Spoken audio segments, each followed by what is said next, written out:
அனைவருக்கும் வணக்கம். இந்த வீடியோ பதிவில் நம்ம பார்க்கக்கூடிய விஷயம் என்ன அப்படின்னா, யோகம் அப்படின்னா என்னன்றது வந்து பார்க்கலாம். யோகம் அப்படின்னா இணைவு இல்லை சேர்க்கை அப்படின்ற மாதிரியான அர்த்தத்தில் வரக்கூடிய ஒரு வார்த்தை. ஆனால் உதாரணமாக நம்ம ஜோதிடத்தில் வந்து நிறைய யோகங்கள் இருக்குது அப்படின்னு சொல்லி கேள்விப்பட்டிருப்போம். நம்முடைய ஜாதகத்திலையும் இந்த ஏதாவது யோகம் இருக்கா எனக்கு அப்படின்ற மாதிரி கூட நீங்கள் ஜோதிடத்தை கேட்டிருப்பீங்க.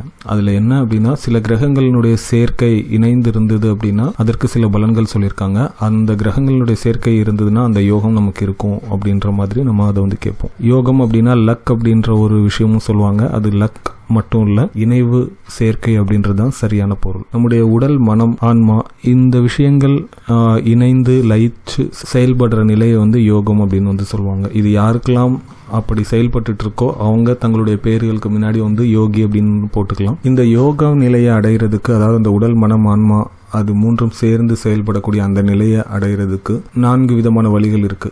ஒன்று மந்திர யோகம் சொல்லி மந்திரங்களை வச்சு பண்ணுவாங்க. அப்புறம் லய யோகம், ஹட யோகம், இது ரெண்டும் கொஞ்சம் யோக பயிற்சிகள் மூலமா வரும். அப்புறம் கடைசியாக உள்ளது வந்து ராஜயோகம் அப்படின்ற வந்து சொல்லுவாங்க. இது யோக நிலையில் ப்ராக்டிஸ் பண்ணுறவங்களுக்காக உள்ளது.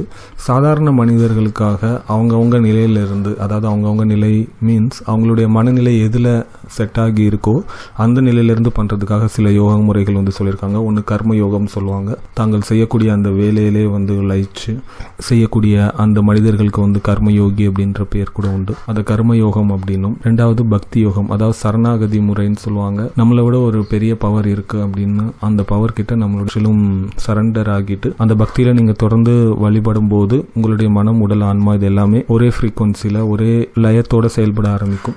அதை வந்து பக்தி யோகம் அப்படின்னு சொல்லுவாங்க. அடுத்து ஞான யோகம், ராஜயோகம் அப்படின்னு இருக்கு. இந்த ஞான யோகம், ராஜயோகம் பத்தி அடுத்தடுத்த வீடியோக்கள்ல சொல்றேன். இந்த வீடியோ பதிவு என்னுடைய பிண்டாஸ் பை சேனல்ல பிளேலிஸ்ட்ல போனீங்கன்னா பாசிட்டிவ் எனர்ஜின்னு சொல்லி செட் ஆஃப் வீடியோஸ் போட்டிருக்கேன். அதில் அப்லோட் பண்ணிருக்கேன். நெக்ஸ்ட் டைம் இந்த வீடியோ பார்க்கணும்னா நீங்க அதில் பார்த்துக்கலாம். நன்றி.